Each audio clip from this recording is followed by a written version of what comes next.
Olá, nós somos do grupo de gráficos de controle IMA. Os integrantes sou eu, Râmila, a Luísa, a Karina, a Lívia e a Tainá. O tema do artigo que nós escolhemos é a aplicação do gráfico de controle de média móvel exponencialmente ponderada, ILMA, para monitorar a variabilidade de um processo produtivo. Abaixo segue os autores desse artigo. Então, para entender melhor o que vai ser tratado nesse artigo, nós trouxemos aqui o resumo dos tópicos, que é a introdução e o problema do estudo, teoria da carta de ILMA, tratamento dos dados e a modelagem de ARMA, o resultado da carta de ILMA, a conclusão mais os exemplos na engenharia de produção.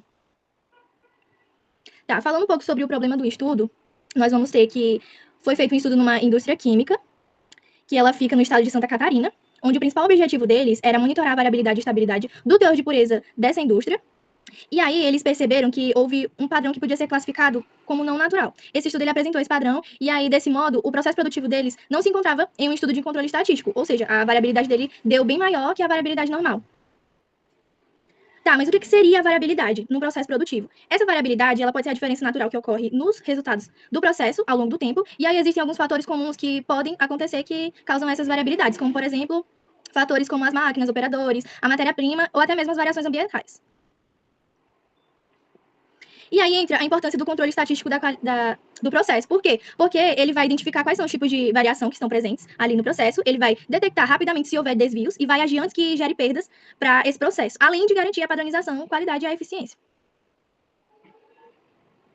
Só que aí no artigo ele apresenta a carta de Shillhartz como um método, que é um método bem tradicional do CEP, que é o controle estatístico de processo. Tá, mas como é que funciona? Ela se baseia principalmente na ideia de que as medidas que são monitoradas, elas seguem uma distribuição normal, com a média μ, a variância sigma ao quadrado, e as observações são independentes. A limitação disso é que em processos industriais, por exemplo, que é o que está sendo tratado no artigo, é comum que os dados coletados ao longo do tempo eles estejam muito correlacionados. E aí isso faz com que esse modelo ele gere alarmes falsos. Por isso, surgem outros métodos, como o Coulson e o Illman. Já para. Por quê? Porque o Shillhartz ele tem uma baixa sensibilidade para detectar essas pequenas mudanças no processo. E aí, o Coulson e o Illman, ele vem como uma ferramenta que já consegue captar essas pequenas mudanças, porque, diferente do Shillhartz, ela acumula informações ao longo do tempo, e isso faz com que reduza a variabilidade residual e aumente a sensibilidade para detectar essas pequenas mudanças. Bom, a gente tem um exemplo dessa indústria química que é tratada no artigo, imagine só comigo. Na indústria química, cada batelada pode levar horas para ser processada, né? Então, pequenas mudanças na composição, elas podem fazer com que gere produtos fora do padrão. Qualquer pequena mudança pode fazer com que gere percas no processo. E nesse caso, qual seria a melhor opção? Shillhartz ou Illman? Illman nesse caso, porque ela consegue detectar as pequenas mudanças que acontecem.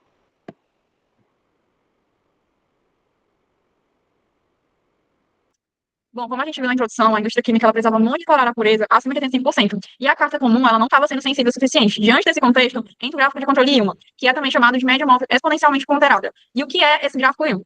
É um gráfico de controle que vai monitorar a média do processo, atribuindo pesos aos dados passados. Ou seja, ele vai considerar os dados do presente, mas ele também vai olhar para os dados do passado. E os dados do passado eles vão ter menos peso do que os dados do presente, mas ainda assim eles vão ser considerados. E a principal diferença desse método, que no caso é o ILMA, das cartas de churrasco, é que as cartas de churrasco vão considerar apenas a informação do agora, ou seja, a batelada atual que é citada no artigo. E o eu vai considerar a informação atual mais o histórico acumulado do processo. E a vantagem disso é que o eu vai trazer uma maior sensibilidade para detectar pequenas mudanças na média entre 0,5 a 2 sigmas. E aí, como contraposto a isso, no caso, a desvantagem seria o fato de que, como a vantagem, no caso, é que ele consegue detectar essas pequenas mudanças, a desvantagem seria o fato de que esse método ele não consegue detectar as grandes mudanças na média. Ele realmente vai ser usado como foco das pequenas mudanças. Bom, e aí entra a estatística do controle, que é exatamente o que a gente vai usar para poder fazer esse gráfico. A gente vai utilizar a fórmula do ZT, que é o que vai ser plotado no gráfico, e o ZT ele vai ser igual ao alfa vezes o xt mais 1 menos o alfa multiplicado por ZT menos 1, onde o ZT vai ser o valor da estatística no tempo atual, como eu falei anteriormente, que a gente vai plotar no gráfico. O xt vai representar a média da amostra atual, ou seja, o dado novo. O ZT menos 1 vai representar o valor acumulado do período anterior, ou seja, o meu dado histórico. E o alfa vai ser a constante de alisamento, vai ser o peso que vai ser atribuído. E aí, o alfa vai ser exatamente o que vai determinar o equilíbrio dessa fórmula, certo? Então, ele vai determinar a profundidade da memória, ele vai determinar o peso que vai ser atribuído aos dados passados e aos dados do agora, né, os dados atuais. E aí, no artigo, eles utilizam o alfa igual a 0,547, e foi exatamente o que eles encontraram para trazer esse equilíbrio entre o dado atual e o passado. E o que significa isso na prática? Significa que 55% do peso foi atribuído aos dados, assim, em média, né, não exatamente dessa forma, mas que 55% do peso foi atribuído aos dados atuais e 45% foi atribuído aos dados passados. E foi dessa forma, dentro do artigo, que eles encontraram esse equilíbrio entre o dado atual e o dado passado. Bom, e aí quais são os critérios de aceitação e limites, né? Bom, os cálculos dos limites vai depender da variabilidade do processo, ou seja, do desvio padrão e do valor de alfa. Então, Para saber se a pureza caiu abaixo do aceitável, a gente vai calcular os limites de controle superior e inferior baseados nesse alfa. E a forma dos limites que vocês estão vendo aqui na tela, ela vai se ajustar conforme a variabilidade do processo. Então, se ZT ultrapassar os limites superiores e inferiores, significa que o processo ele vai estar fora de controle. E é importante a gente notar que para aplicar essa fórmula, com confiança, é válido a gente fazer uma limpeza dos dados, que foi o que eles fizeram no artigo, porque esses dados eles não podem ter uma alta correlação entre eles não podem ser extremamente dependentes um do outro. Então, devido a isso, foi realizado uma limpeza dos dados, né, dentro do artigo. Bom, e por que esse gráfico ele vai funcionar? Como o gráfico ele vai suavizar esses ruídos aleatórios, qualquer tendência real de desvio, mesmo que pequena, ela se torna evidente rapidamente. Como eu falei anteriormente, lá no início, vão ser atribuídos pesos aos dados atuais e aos dados passados, e aí isso vai permitir que seja identificado qualquer desvio mínimo que tenha ali na média, certo? Isso foi aplicado no estudo para poder monitorar o teor de pureza química, que a meta dentro do artigo deles é que esse teor de pureza química seja maior do que 85%.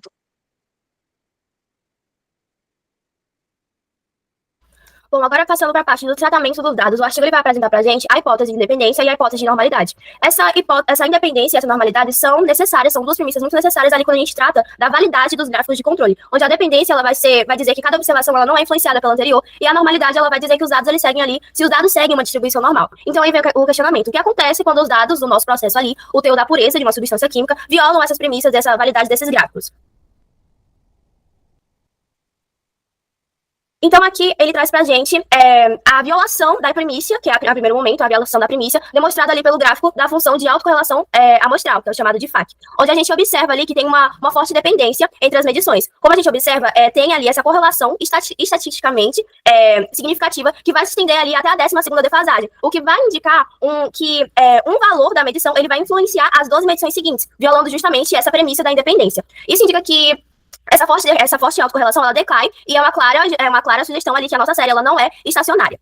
E após isso... Pode passar. Uhum. E aí, depois ele traz pra gente o gráfico da probabilidade normal, trazendo o teor de pureza, onde os pontos, eles se desviam, a gente observa que os pontos, eles se desviam ali sistematicamente da linha reta, sugerindo a não normalidade, onde a hipótese, nesse caso, ele vai ser ali rejeitada a um nível de significância de 1%. E o teste Shapiro aqui, ele deu 0,936, e o P deu 0,0296.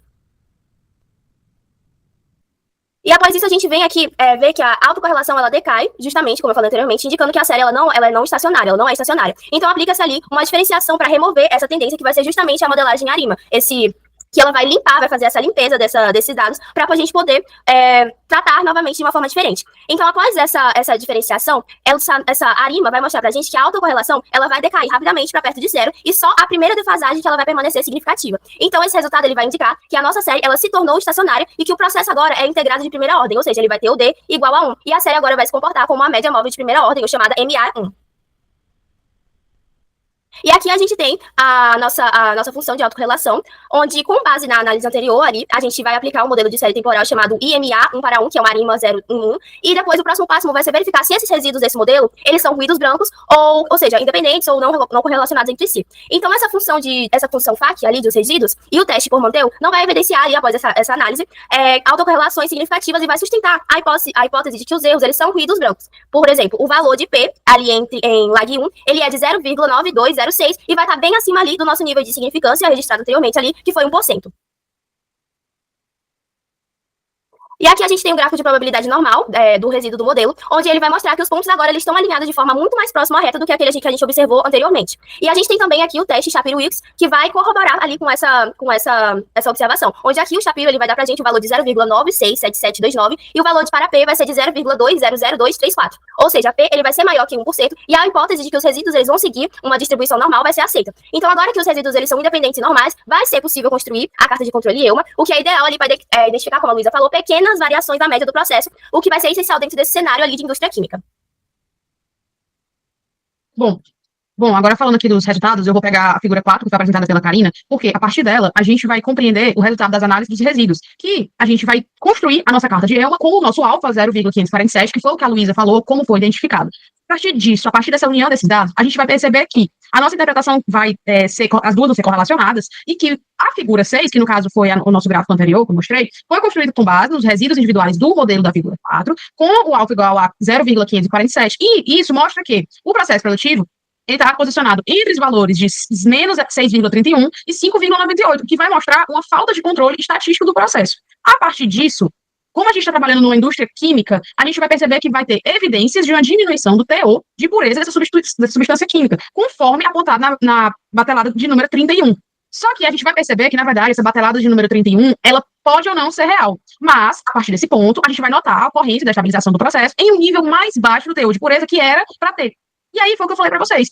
Pela carta, foi encontrado, a gente vai encontrar o valor de 20. E no ELMA, a gente vai encontrar que a batelada foi do número 31, depois, antes de fazer esses testes sequenciais, né? Então, vai ocorrer uma divergência de números. E a gente tem que, nesse caso, investigar a causa dessa instabilidade no processo. Se um está dando 31 e o outro está dando 20, a gente tem que entender o porquê disso. E aí, a gente também tem que pensar como a gente vai promover ações corretivas e o nosso objetivo, que vai ser retomar essa estabilidade.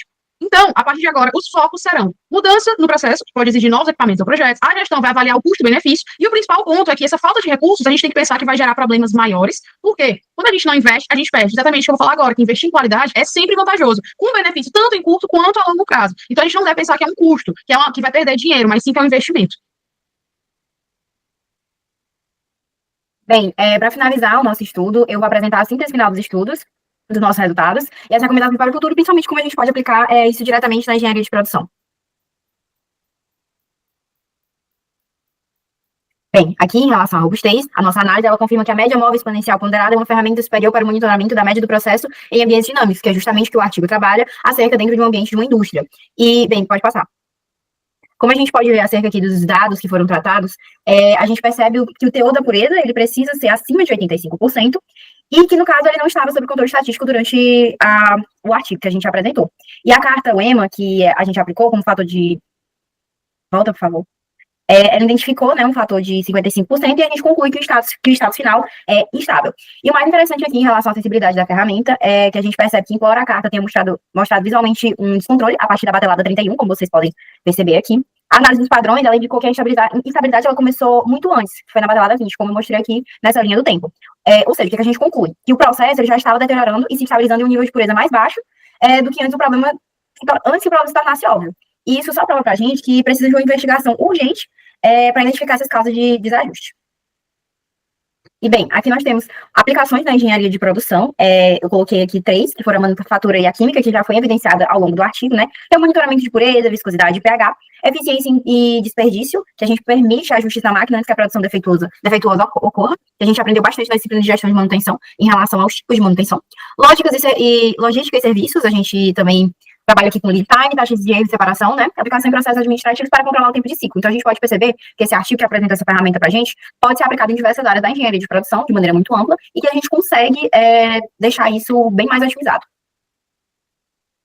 Aqui, algumas recomendações advindas pelo grupo em relação ao artigo, para quem for dar continuidade a essa pesquisa, focar bastante no custo de instabilidade, que é traduzir o desvio estatístico em prejuízo financeiro real para a gestão. A gente sentiu um pouco dessa falta durante o artigo. Refinamento do modelo, utilizar modelos da Lima como intervenção para tratar outliers, que a gente também observou isso. Outras recomendações que a gente colocou aqui. Pode passar. Pode passar. Volta. Eita. É que, para quem for continuar estudando esse tema, a gente colocou aqui 2 pontos, que é calcular os custos gerados pela instabilidade, que também a gente não teve isso. A gente aprendeu agora na disciplina que se chama, né, quando a gente tem uma certa instabilidade no maquinário, e aí para de funcionar, nós chamamos de lucro cessante, que a gente colocou aqui para traduzir o desvio estatístico em prejuízo financeiro, que é essencial para a gestão, para a gente conseguir calcular de maneira mais adequada os dados, e utilizar modelos ARIMA como intervenção para classificar melhor as observações espúrias, os outliers, que podem ajudar a análise. E a gente fica aqui como reflexão, pode passar. E investir em qualidade é sempre viável, né? O autor ele coloca que a estatística, através das ferramentas, não serve apenas para fazer gráficos bonitos, mas para nos dar seguranças de agir sobre o processo no momento certo, garantindo a eficiência e satisfação do cliente, que foi justamente o que nós tratamos durante a disciplina como um todo, acerca de como a gente pode usar as estatísticas para gerar uma qualidade melhor, para satisfazer melhor o processo de qualidade como um todo. E é isso, muito obrigada, e essa foi a nossa apresentação.